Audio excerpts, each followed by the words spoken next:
दोस्तों नमस्कार। Modern history series में आपका स्वागत है। मॉडर्न हिस्ट्री में आज 38 क्लास है। पिछली क्लासेस में हमने क्रांतिकारी घटनाओं के बारे में पढ़ा था। आज की क्लास में हम होम रूल लीग आंदोलन और मॉन्टेग्यू चेम्सफोर्ड सुधार के बारे में पढ़ेंगे।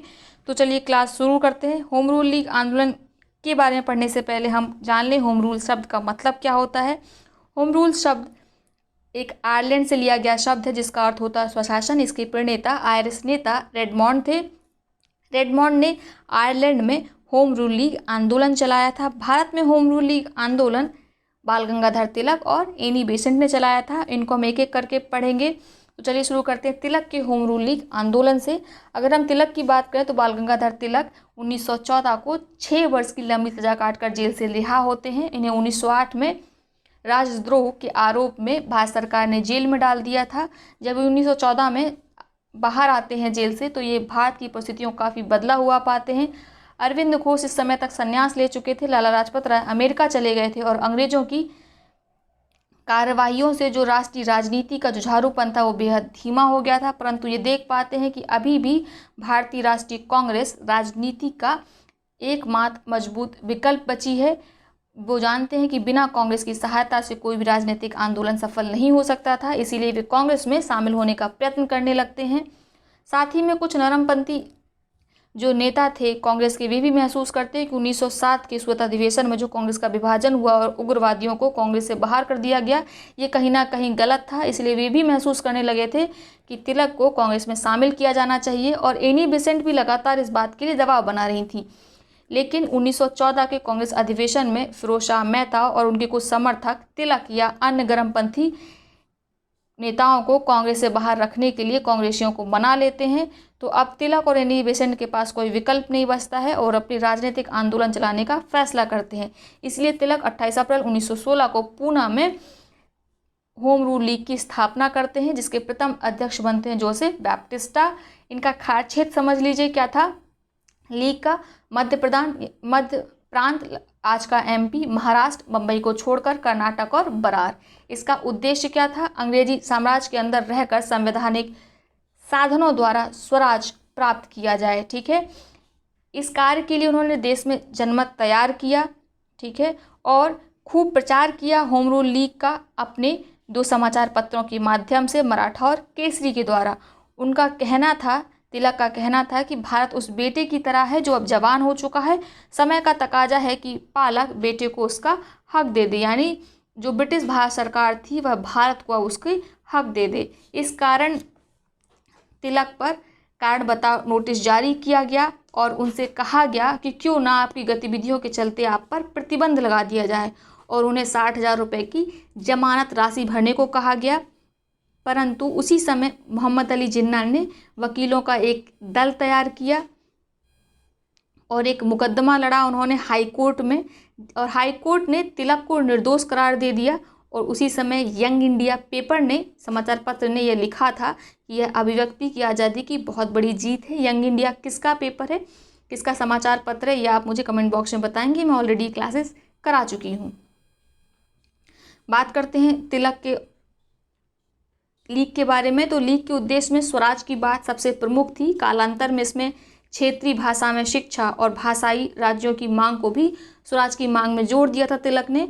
उन्होंने कहा था कि अपनी मातृभाषा पर अधिकार जताने के लिए अपनी भाषा में बोलिए। ठीक है, तिलक वैसे तो ब्राह्मण थे लेकिन उन्होंने कभी भी स्वयं या अपने विचारों पर कट्टरता को हावी नहीं होने दिया। छुआछूत उन्मूलन के लिए आयोजित एक सम्मेलन में उन्होंने कहा भी था, यदि भगवान भी छुआछूत को बर्दाश्त करें तो मैं भगवान को नहीं मानूंगा। तो याद रखिएगा तिलक के इस कथन को। तिलक उदारवादी व्यक्ति थे। बात करते हैं एनी बेसेंट की होम रूल लीग के बारे में। इसकी स्थापना 1916 को मद्रास में होती है। सचिव जॉर्ज अरुंडेल होते हैं और इसका कार्य क्षेत्र तिलक की लीग के कार्य क्षेत्र को छोड़कर पूरा भारत था। ठीक है, लीग में बड़े बड़े नेता शामिल थे जैसे जवाहरलाल नेहरू, मोहम्मद अली जिन्ना, तेज बहादुर शप्रू, बीपी वाडिया और सीपी रामास्वामी। भारत में होम रूल लीग की स्थापना का विचार सबसे पहले एनी बेसेंट ने ही दिया था, चूँकि वो एक आयरिश महिला थी और वे आयरलैंड में होम रूल लीग की सफलता से परिचित हो चुकी थी। अतः सितंबर 1915 में उन्होंने अपने 2 समाचार पत्र न्यू इंडिया कॉमनवेल्थ के माध्यम से भारत में होम रूल लीग की स्थापना का विचार फैलाना प्रारंभ कर दिया। तो याद रखिएगा, इनके दो न्यूज़पेपर इम्पॉर्टेंट हैं, न्यू इंडिया और कॉमनवेल्थ, ये पूछे जाते हैं। ठीक है, तो इन्होंने इसी से प्रचार किया कि भारत में होम रूल लीग की स्थापना की जानी चाहिए, और इस विचार को इन्होंने इसी के द्वारा प्रचारित भी किया। लीग ने लगभग 200 शाखाएं पूरे देश में स्थापित की थी। कुछ शाखाएं कस्बों में थी, कुछ नगरों में थी और कुछ गाँव में थी। लीग के लिए बहुत नॉर्म्स जो थे बहुत ढीले थे, यानी कि कोई भी 3 व्यक्ति मिलकर किसी भी जगह पर शाखा खोल सकते थे। और आगे लीग में क्या काम करना है तो उसका एक ही जरिया था, न्यू इंडिया समाचार पत्र में सचिव अरुणडेल के लेख निकलते थे, जिनको पढ़कर ही लीग अपने कार्यों को आगे बढ़ाती थी। बात करें इनके कार्यों की, तो एनी बेसेंट ने लीग ने क्या किया, राष्ट्रीय राजनीति की जानकारी के लिए बड़े बड़े पुस्तकालय खोले, छात्रों को राजनीतिक शिक्षा दी, और शिक्षा देने के लिए उन्होंने कक्षाओं का आयोजन किया। लोगों का चंदा इकट्ठा करने, पर्चा बांटने, होम रूल का समर्थन करने के लिए प्रेरित किया गया। इस कार्य पद्धति से बहुत तेज़ी से लीग का प्रचार हुआ और जनसाधारण में लोकप्रिय हो गई। लेकिन लोकप्रिय होना ही तो अंग्रेज़ों के लिए दिक्कत की बात थी। तुरंत ही सरकार ने इसके प्रति कड़ा रुख अपनाया और अपनी दंडात्मक कार्रवाइयाँ प्रारंभ कर दी। 1916 में तिलक पर मुकदमा चलाया और उसके बाद जून 1917 को एनी बेसेंट, जॉर्ज अरुणडेल तथा बीपी वाडिया को गिरफ्तार कर लिया गया। ठीक है, इस विरोध में सर एस सुब्रमण्यम अय्यर ने नाइटहुड की उपाधि अस्वीकार कर दी। ऐसा करने वाले वे प्रथम भारतीय थे। सरकार ने न केवल इनको गिरफ्तार किया था, बल्कि लीग के द्वारा जो भी पत्र पत्रिकाएं निकलती थी उनको भी प्रतिबंधित कर दिया था। लेकिन सरकार का ये प्रतिक्रियावादी जो नीति थी, इससे लीग को बड़ा फ़ायदा हुआ। लीग जनता में और ज़्यादा लोकप्रिय हो गई और ये लोकप्रियता के शिखर पर पहुंच गई। इसमें मोहम्मद अली जिन्ना जैसे अन्य तमाम नेता भी लीग के समर्थन में उतर आए। चूँकि एनी बेसेंट जेल में थी, इसलिए उनको छुड़ाना आवश्यक था। इसके लिए क्या किया गया, अगस्त सितंबर में कांग्रेसी नेताओं ने मिसेस एनी बेसेंट को छुड़ाने के लिए सत्याग्रह चलाने की धमकी दी। सरकार समझ चुकी थी, समय की गंभीरता को समझ रही थी, इसीलिए एनी बेसेंट को रिहा कर दिया गया। भारत में लेकिन अब स्वशासन की मांग तीव्र हो चली थी। इसीलिए सचिव मॉन्टेग्यू ने 20 अगस्त 1917 में घोषणा की कि सरकार उचित समय पर भारत में स्वशासन यानी उत्तरदायी सरकार की स्थापना करेगी। इस उचित समय का निर्धारण अंग्रेजी हुकूमत ही करेगी। इस घोषणा से आंदोलन का महत्व कम हो गया, परंतु एनी बेसेंट की लोकप्रियता बढ़ चुकी थी। अब वो भारत के शीर्ष नेताओं में आ गई थी।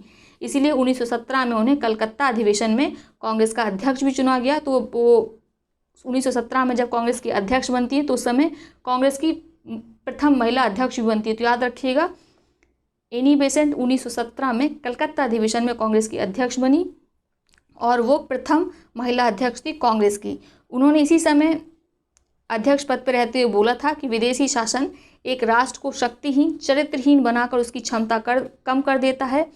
एक राष्ट्र को इससे क्या लाभ, चाहे वह सारे संसार के सुख ही क्यों ना प्राप्त कर ले। ठीक है, होम रूल लीग आंदोलन की सबसे बड़ी उपलब्धि यह रही कि वह देश के जुझारी व्यक्तित्व का निर्माण कर दिया था, जो आज़ादी की मशाल में सबसे आगे चलने का मद्दा रखते थे।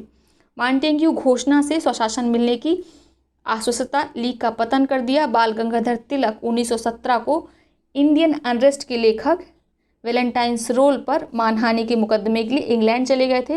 वैलेंटाइन श्रोल ने बाल गंगाधर तिलक को अशांति का जनक कहा और इन पर एक पुस्तक भी लिखी थी, इंडियन अनरेस्ट।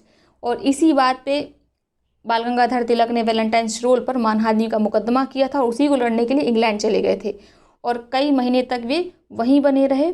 और इधर एनी बेसेंट कांग्रेस की अध्यक्ष हो गई थी। बात करते हैं, चूँकि मैंने बताया आपको कि 1917 में मॉन्टेग्यू ने घोषणा की थी, तो उसी घोषणा के अकॉर्डिंग मॉन्टेग्यू चेम्सफोर्ड सुधार 1919 में आते हैं। लेकिन तिलक इससे बहुत ज़्यादा सहमत नहीं होते हैं, उनकी आशा के विपरीत होता है ये। तो वो कहते हैं कि सूर्य से विहीन उषा काल के जैसा है, यानी कि ऐसी शुभा के समान है जिसमें सूर्य ही नहीं उदित हुआ है। मॉन्टेग्यू घोषणा भारत का मैग्ना कार्टा है, ऐसा उदारवादी कांग्रेस लोग कह रहे थे 1918 में, जब इसकी रिपोर्ट प्रकाशित हुई जिसका आधार 1919 का भारत शासन अधिनियम था। कांग्रेस के गर्मपंथियों ने इसे अपर्याप्त माना, परंतु नरमपंथियों ने एस.एन. बनर्जी की अध्यक्षता में इसका, सुरेंद्र नाथ बनर्जी की अध्यक्षता में इसका स्वागत किया। इस रिपोर्ट को भारतीय अधिकारों की मैग्ना कार्टा की संज्ञा दी। इस रिपोर्ट के अंतर्गत विधान परिषदों का आकार बढ़ा दिया गया और प्रांतों में पहली बार द्वैध शासन लागू किया गया। याद रखिएगा, द्वैध शासन के जनक कौन है? लियोनस कार्टियस है। ये कई बार पूछा गया, याद रखिएगा, लियोनस कार्टियस द्वैध शासन के जनक हैं। भारत में लोक सेवा आयोग के गठन का प्रावधान रखा गया था मॉन्टेग्यू चेम्सफोर्ड सुधार में।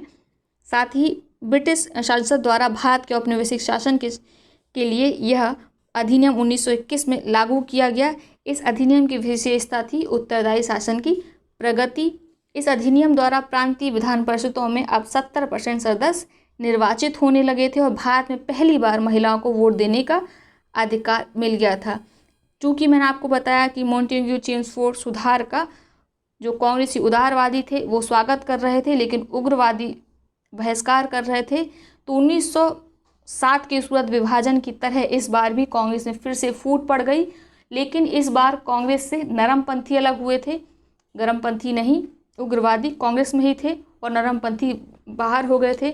सुरेंद्र नाथ बनर्जी जैसे नरमपंथी नेताओं ने कांग्रेस को छोड़ दिया था। उसके बाद जितने भी नरमपंथी होते हैं वो 1918 में लिबरेशन फेडरेशन उदारवादी संघ की स्थापना करते हैं, जिसे बाद में लिबरेशन फेडरेशन ऑफ इंडिया कहा जाता है। तो ये थे आज के इम्पॉर्टेंट फैक्ट्स। आई होप आपको क्लास पसंद आई होगी। यदि वीडियो अच्छी लगी तो वीडियो को लाइक के साथ ही अपने मित्रों सहपाठियों के साथ शेयर करना बिल्कुल ना भूलें। कल की क्लास में हम भारतीय राष्ट्रीय आंदोलन में और आगे पढ़ेंगे। कल से हम गांधी के बारे में पढ़ेंगे, गांधी युग के बारे में पढ़ेंगे। तो चलिए, आज के लिए इतना ही। बहुत बहुत धन्यवाद।